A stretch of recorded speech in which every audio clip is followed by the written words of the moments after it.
Watson, what is the medical term for obsession? I feel, you see, that I must lay to rest a ghost which has haunted me for some time.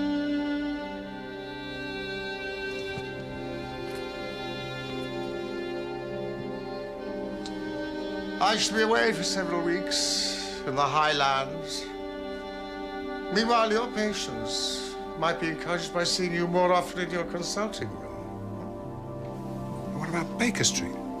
Post Restaurant, Diogenes Club, and the Irregulars. You know my methods. I shall be watching you with my third eye.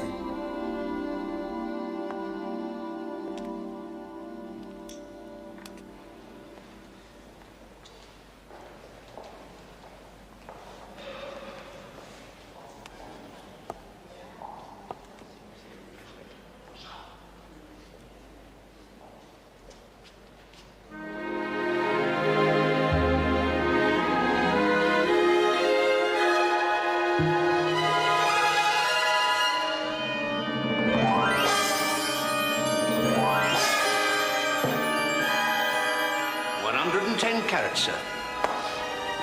Bigger than the Oak Diamond. Bigger even than the Koh-i-Noor. Now, one of the froggies are anxious to get it back. Closing in 10 minutes, sir. Get out!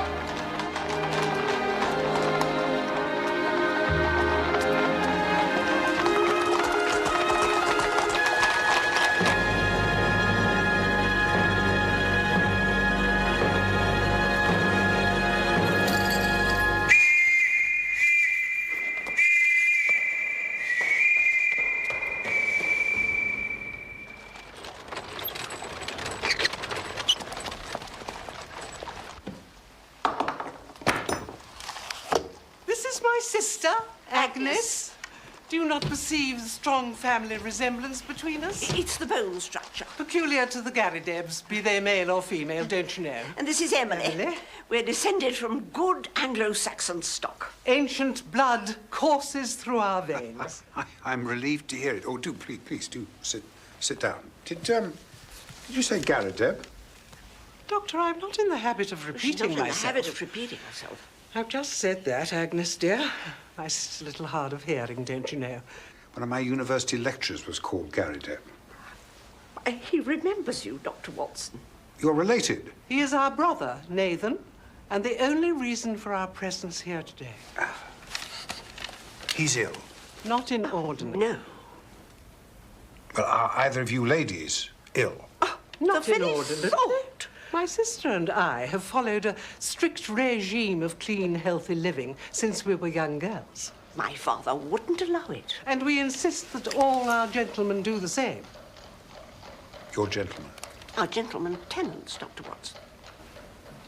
Oh, I see. You you rent rooms? Not to anybody, you understand?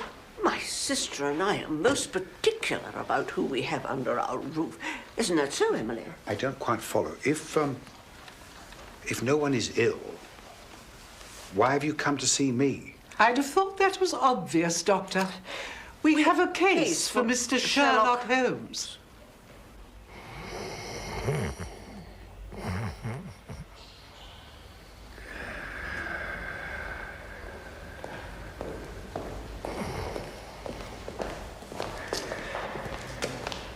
Mycroft, wake up. Gentlemen? Oh, We don't often see you here at the Diogenes. Have you spoken to your brother as requested? Alas, no.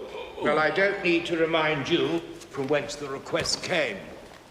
It is the Prime Minister's personal wish that your brother should employ his detective skills, find the Mazarin diamond, and return it to Whitehall without delay. I'm rather afraid Sherlock's unavailable at the present time. Unavailable? Inconvenient, I know, but he's engaged in another case up in the Highlands. Doesn't expect to be back for about a week. Not good enough, Mycroft. You really must try and keep your brother on a shorter leash. Do you know the history of the Mazarin diamond? Yes, of course I do. It was named after Cardinal Jules Mazarin, a chief minister during the reign of Louis XIV. It belongs now to Her Majesty the Queen. Yes, but it is soon to be returned to France, where it belongs, as a goodwill gesture on the part of the British people. And I think you'll agree that such a gesture can only help to cement the relationship between our two countries. To go back on our word now could spell diplomatic disaster. The Prime Minister has asked that your brother investigates this case, and Mr. Holmes has never, ever let him down. My dear Horatio, if Sherlock were here, I'm sure he'd be more than delighted to assist. At least I think he would. But he's not here, you see, so he can't. But I could. Illuminate me.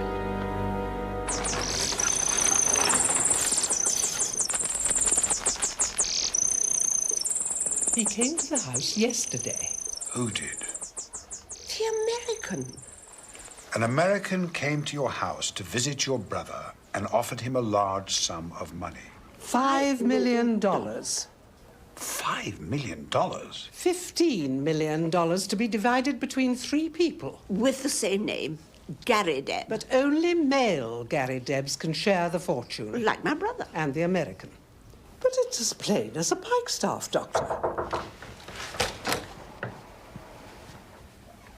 Oh. He's not a real Garrideb at all. Oh, he says he is, but we know otherwise, don't we, Emily? You do? How? Bone structure. He simply doesn't have it. No. Of course. Bone structure. Whoever he is, the man's an absolute cat. Mycroft, think of the country. Imagine if the Mazarin diamond was never found. Or turns up again in a variety of different shapes. Now, ladies, if you'll excuse me, there are patients waiting to be seen. Here is our card, Doctor. You will speak on our behalf, won't you, Doctor? Please. I'll do what I can. $5 million. Thank you for listening, Doctor. Come along, Agnes. He's not as intelligent as I thought he'd be. The name Garrideb will almost certainly mean nothing to you, but I feel I should relay the particulars of a most extraordinary tale.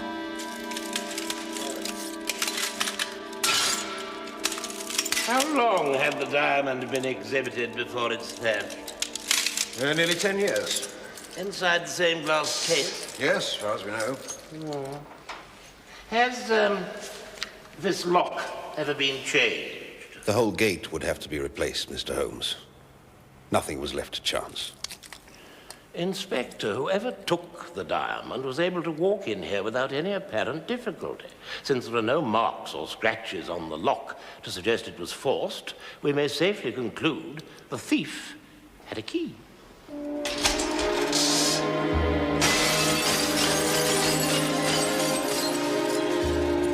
Once inside, it would have been the work of a moment to smash the case and remove the stone.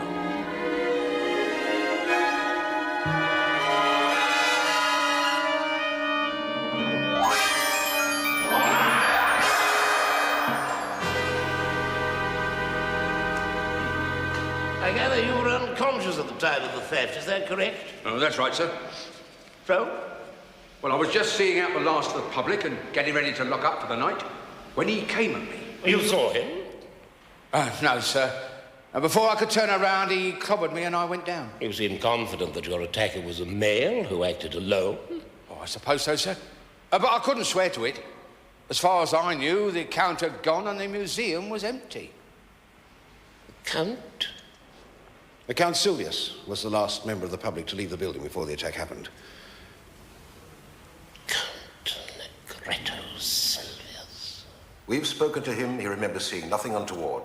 He would. And the Commissioner himself has asked me not to pursue that line of inquiry. Count was lucky, sir. If we stayed any longer, he might have got covered as well.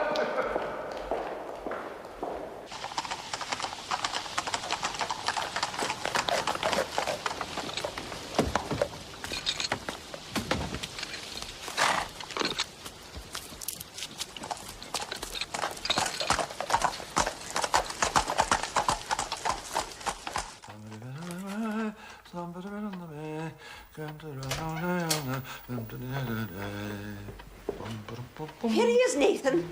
Oh, dear. Oh, he hasn't, has he? Yes, he has. Young Watkins, nice to see you after all these years. Pay no regard, Doctor. Well, sit you down, young Watkins.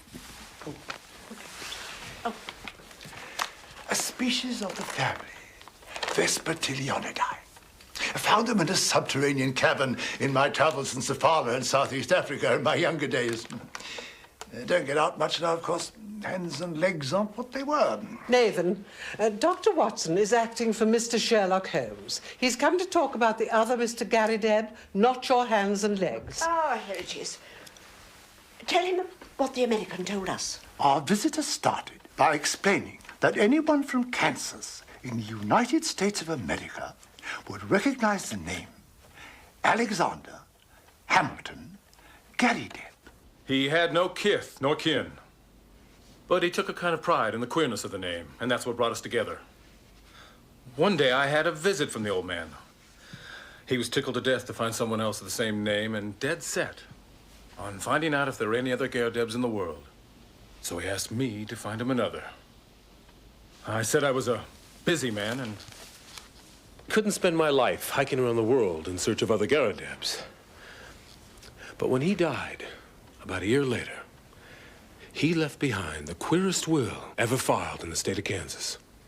His property was divided into 3 parts, of which I was to have 1, on condition that I found 2 Garridebs who would share the remainder.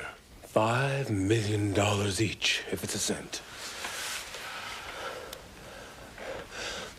But we can't lay a finger on it until we all 3 stand in a row.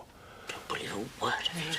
Sir, there isn't one in the whole of the United States. I went through with a fine-tooth comb and never a Garrideb could I catch. Then I decided to try the old country. And sure enough, there was your name in the London telephone directory.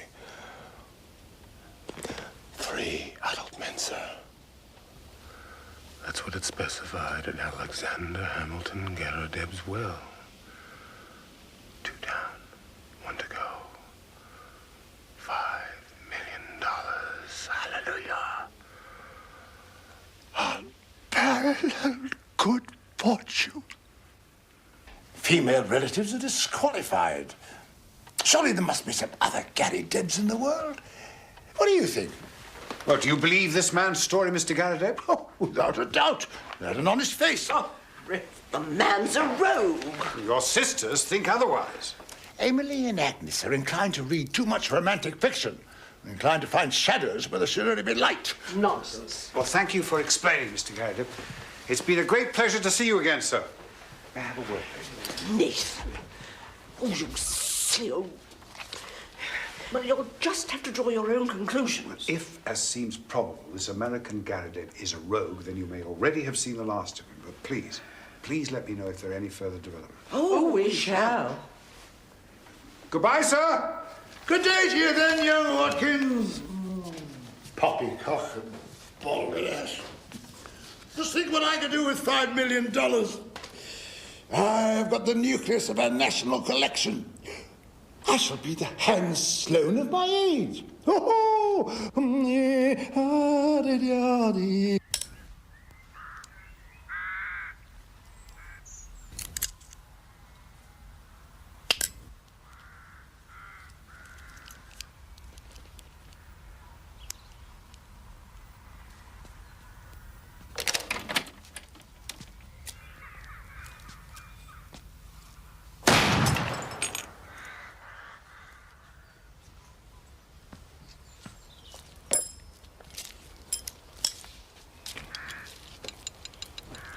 Mycroft Holmes.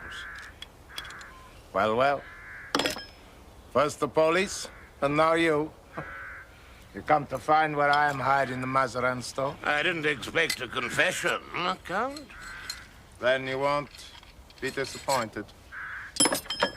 Please, if you wish. Be careful. It's a hair trigger.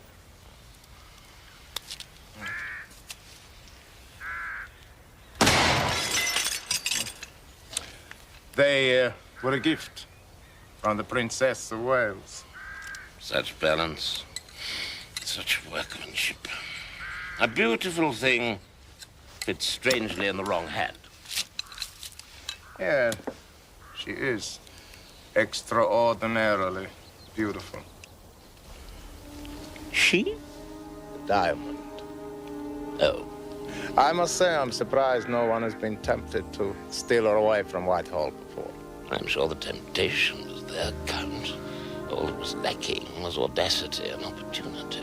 Ah, audacity and opportunity. And motive? Avariciousness and greed are motives, Count. I'm sure you're familiar with them. The police are satisfied that I was away from the building when the theft occurred. Okay, Sarah, Sarah.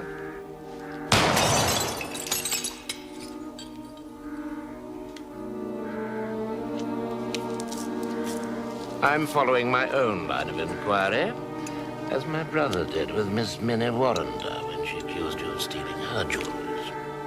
My conscience is clear. Our past is an unresolved duel, Mycroft. You may hold some personal grievance against me, but that gives you no right to sully my good name and reputation. This is between us, Count. You and me.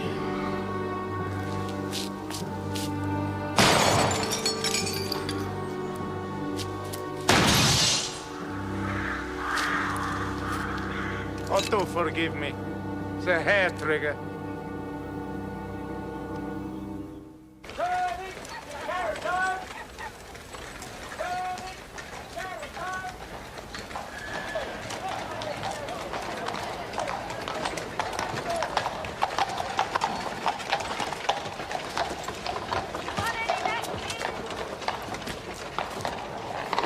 Should have waked up.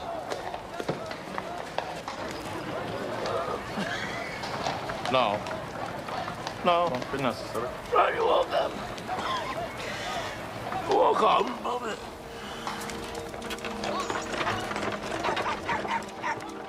My dear Holmes, I agree that $5 million is an impossibly generous offer. But for the sake of my old tutor, I hope it doesn't prove to be false. I'm sorry to disturb you, Doctor. There's a Mr. Garrideb to see you. Thank you, Mrs. Hudson. Show him in.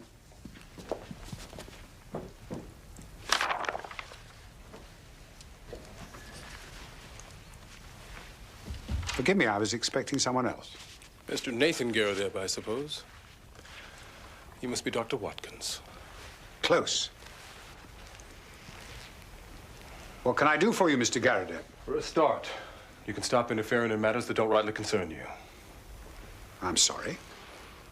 I saw the old man and his sisters today, and they told me you were acting on behalf of Mr. Sherlock Holmes. That's no reflection on you, Mr. Garrideb.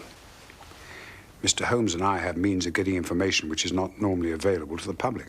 I don't want the police butting into a private matter.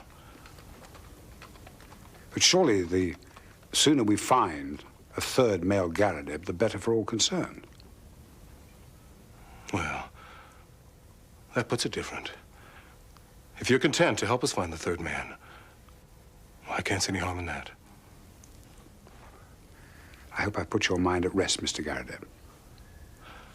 John Garrideb, I'm sorry if I was a bit short with you back there. Dr. Watkins? Watson. That's quite all right. I'm fairly new to this country and haven't gotten used to your English ways yet. I guess I must seem impatient to a man like yourself. Urbane and unsophisticated. Good luck with your search, Mr. Garrideb. I'll be in touch if I discover anything useful. Much obliged, Doctor. Much obliged.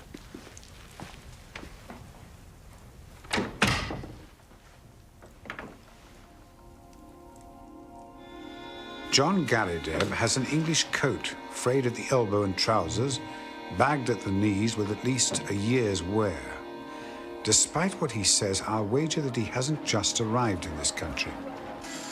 You would hardly refuse to trade with someone who possessed a diamond of exceptional quality? That depends, Mr. Mycroft. Oh? On what? The provenance of the diamond, of course. Oh. Its legality. Even if it were brought to you by a respectable member of society? Her Majesty could offer me the crown jewels, and I'd still refuse to do business with her. Mm-hmm. Strange to think that pieces of crystallized carbon could be the cause of such great human happiness and tragedy.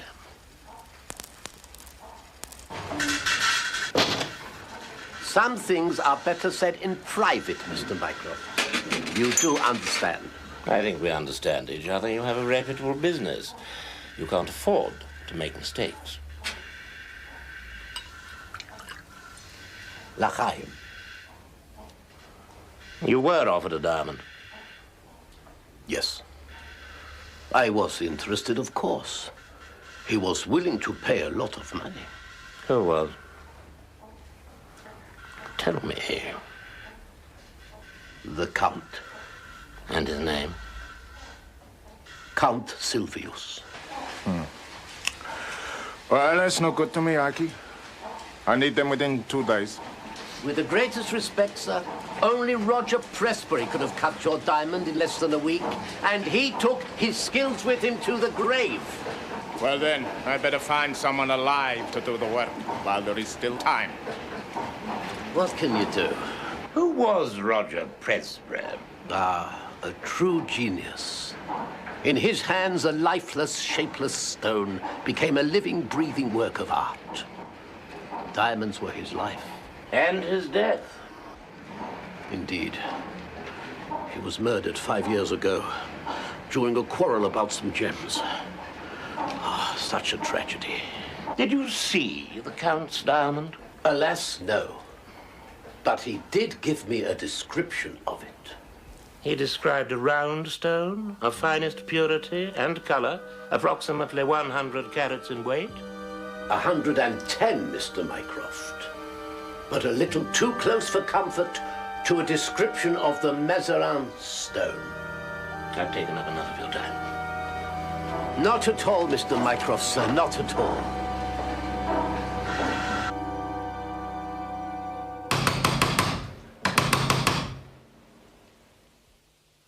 Ladies! Ladies, I've got news! Ladies, tell your brother I've got good news. Your antipathy for the Count is well known, unlike your reasons. He brings the higher echelons of our society into disrepute. In your opinion. I suppose you realize that the Count is among the guests at Oleh at St. James's Palace tomorrow morning. Huh. He should be serving a prison sentence. And the Prince and Princess of Wales are unlikely to entertain suspected criminals, are they? Drive on, George.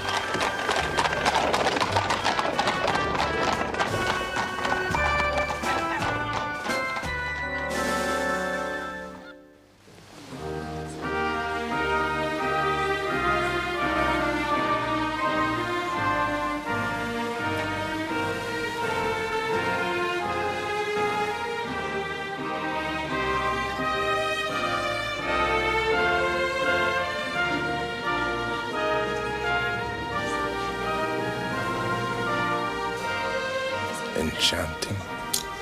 You are an incorrigible flatterer, Count Silvius. Bertie would be most disturbed if he knew of your attention. Your most humble servant, ma'am.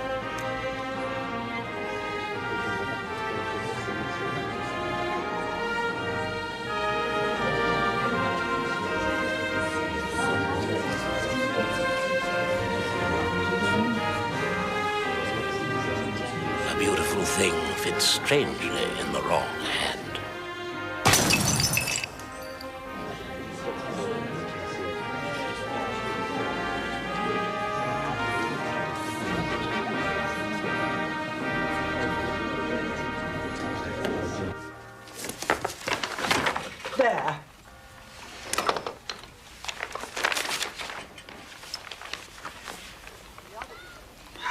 Garrideb, constructor of agricultural machinery.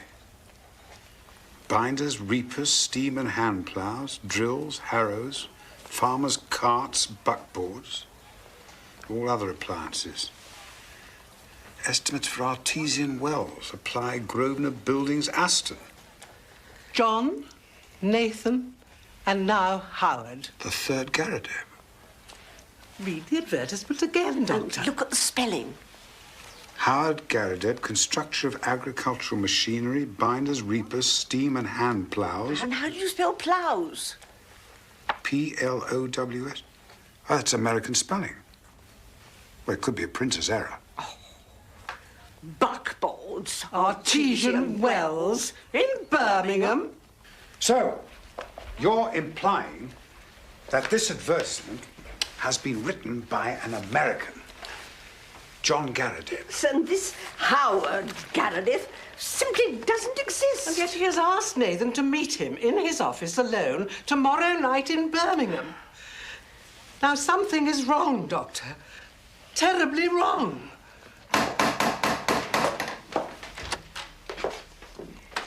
Count Negretto Silvius. Game shot, sportsman, wait, man about town, confidence trickster. Please, sir, Here it is. And now, diamond thief. I'll have him. I'll have him. You can't go in there. It's quite all right, Mrs. Hudson. Dr. Watson. The Count is expected. Well, you might have warned me.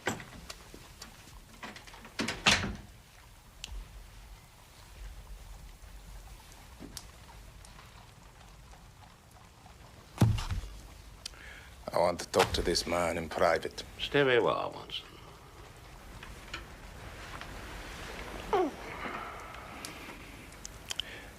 You have gone out of your way to annoy me. You have set your creatures upon my track. My creatures? I assure you no. 2 days ago, it was a cabman. Today, some booming old fool at the palace. You give my little impersonations too much praise. So, you admit that you have dogged me. Why? I want the Mazarin Stone. You've come here to find out how much I know and how far my removal is absolutely essential. Well, I know everything except one thing which you are now about to tell me. Where is the Mazarin Stone? Well, how the devil should I be able to tell you where she is? Do you know what's kept in this notebook, Count? You're all here, every action of your vile and dangerous life. You know you will make nothing of that. Here is the robbery on the Train de Luxe to the Riviera.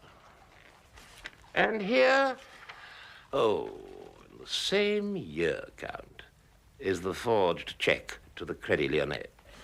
No, you are wrong there. Then I'm right on the others. Now, Count, you are a card player. When the other fellow has all the trumps, it saves time to put down one's hand. What has all this to do with the Mazarin Stone? I have the cabby who took you to Whitehall and brought you away again. I have the attendant who saw you lurking near the jewel case. I have the jeweler who refused to cut the stone up. That's the hand I play from. But one card is missing. Queen of Diamonds. You're wasting time if you believe I have her. Continue to dog me if it amuses you. Don't amuse me. And remember, hair trigger. How can he hope to dispose of it? The jeweler said it would take weeks to cut up the stone. Only a man called Presbury could do it in less time. and he's dead. But the man who killed him may still be alive. What did he mean by hair trigger? He means I won't die in my bed.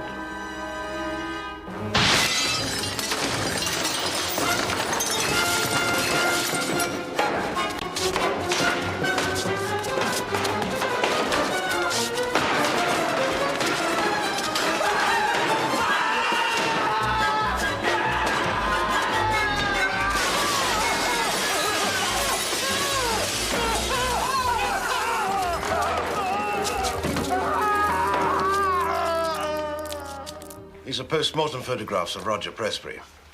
Rather unpleasant, I'm afraid. You must be used to such sights, Doctor. Oh, yes, indeed. And what can you tell us of his murderer, Inspector? A man called Winter. I've got his photograph here in our rogues gallery somewhere. Found guilty of manslaughter, sentenced to 5 years. Oh, released 2 months ago. Here he is, a native of Chicago. James Winter, alias Moorcroft, alias Evans, alias John Garrideb. The man you know as John Garrideb once worked for Roger Presbury. It's quite extraordinary, really. Get away with him! Get away! Get away! Get away! Get out of the way! Be off! Be off! Officer! My dear Watson, Presbury dead 5 years. Identify Garrideb's lodger, Holmes.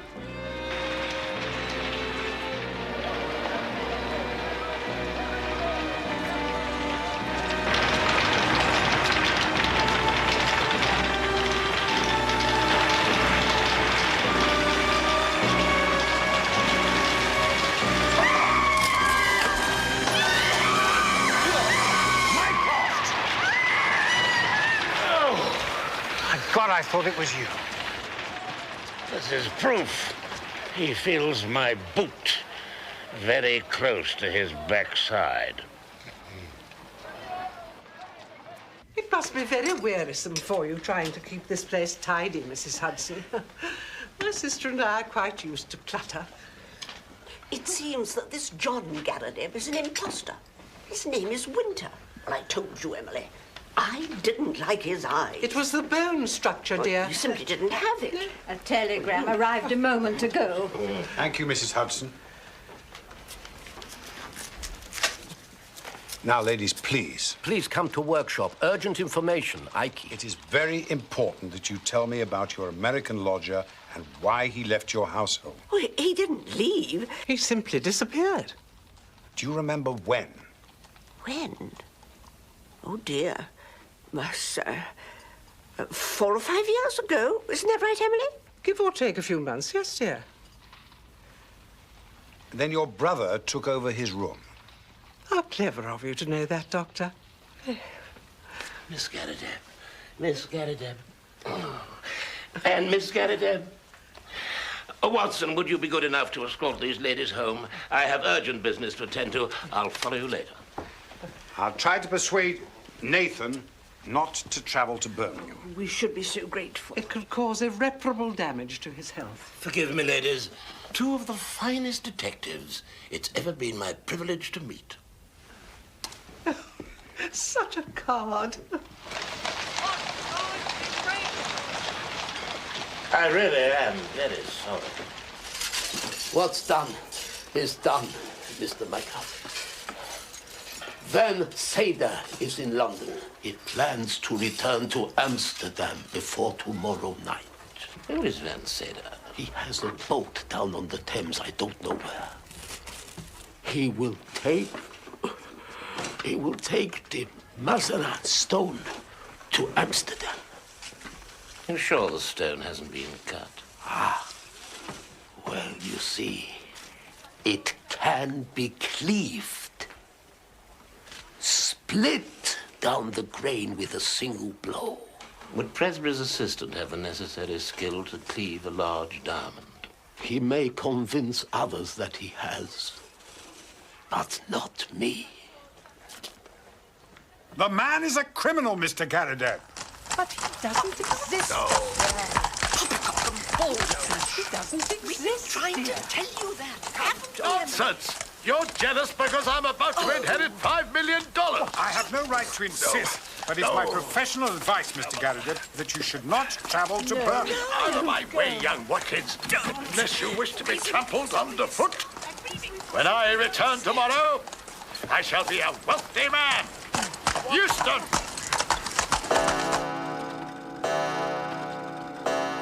Doctor, my sister and I will have to retire shortly. There are plenty of spare beds if you wish to sleep, Doctor. Oh, no, please, don't worry about me, Miss Garrideb. I'll just stay there. Oh, well, there are plenty of cushions.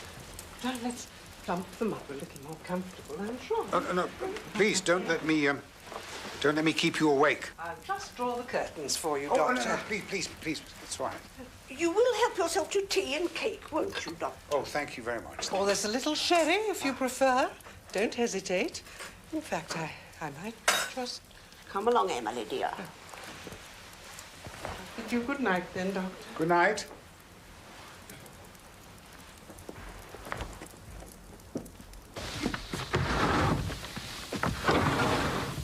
Oh. All clear, is it? Yes. Splendid. Oh.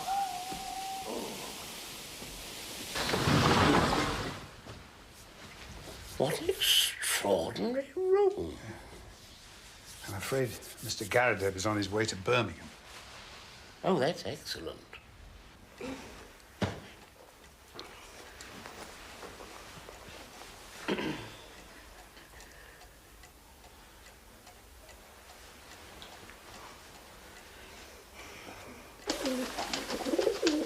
This is much more serious than I thought, Watson.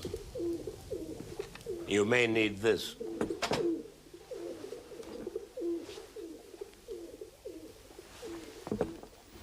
Douse the candles, Watson. Is that sherry? Yes.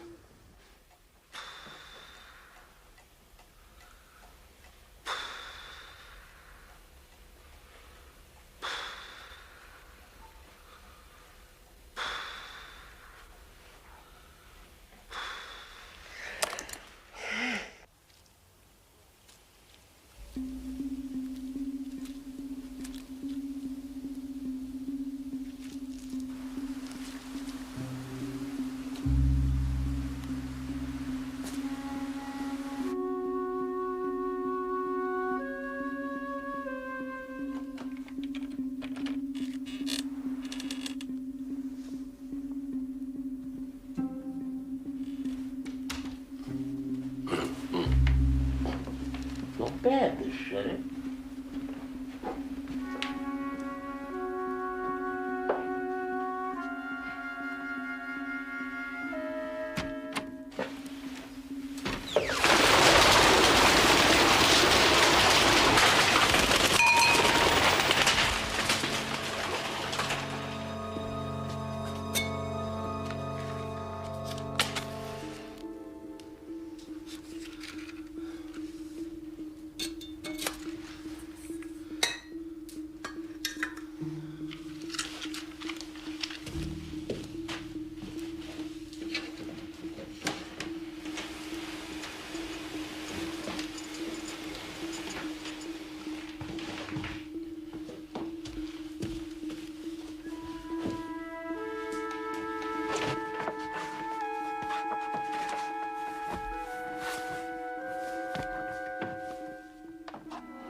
James Winter, I presume.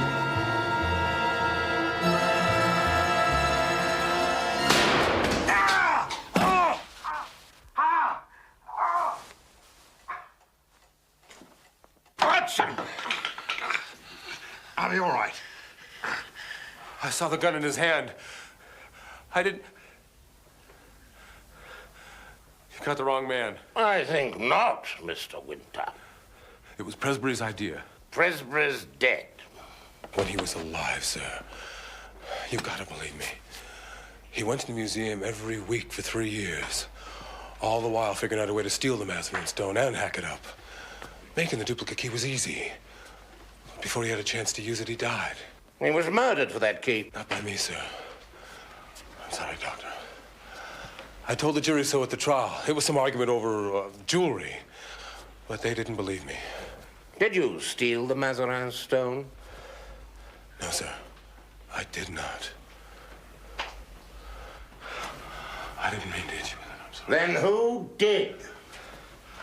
Presbury's murderer. The only other man who knew of his plan to steal it.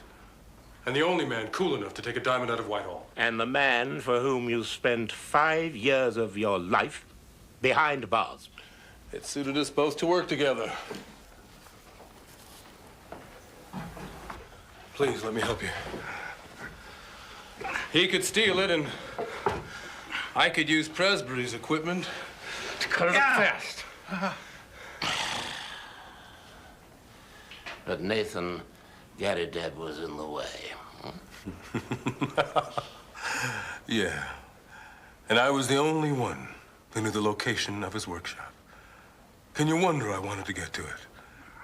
And can you wonder when I found this crazy boob of a bug hunter squatting right on top of it and never quitting his room? Well, I had to do all I could to shift him. Easy. Would have been a whole lot easier to put him away. But I'm a soft-hearted guy. As your Lord Byron said, he was the mildest-mannered man who ever cut a throat. Where is the Mazarin Stone? My associate is bringing it here with him. But I guess now we'll have to forego cleaving it before shipping it to Amsterdam. By Van Sedder? Yes. It's already on its way to Amsterdam. Your associate has betrayed you just as he's betrayed so many others. He and I made a deal. And a gentleman always keeps his word.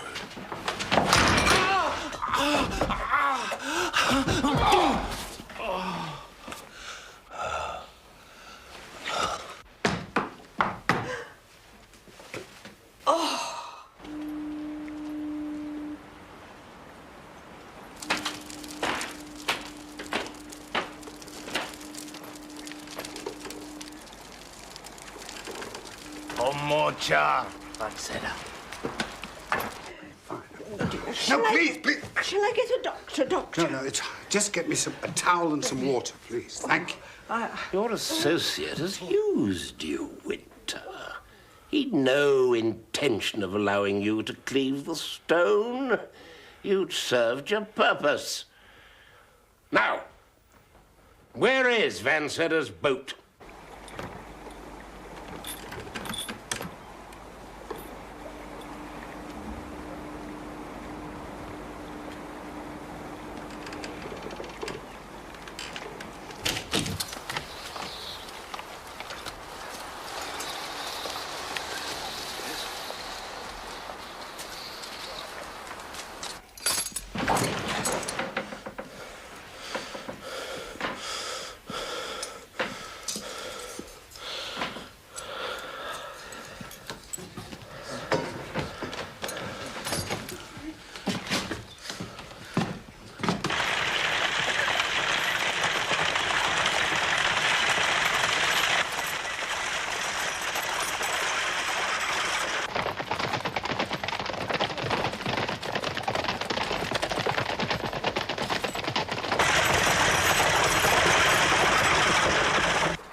another mine. Bravo.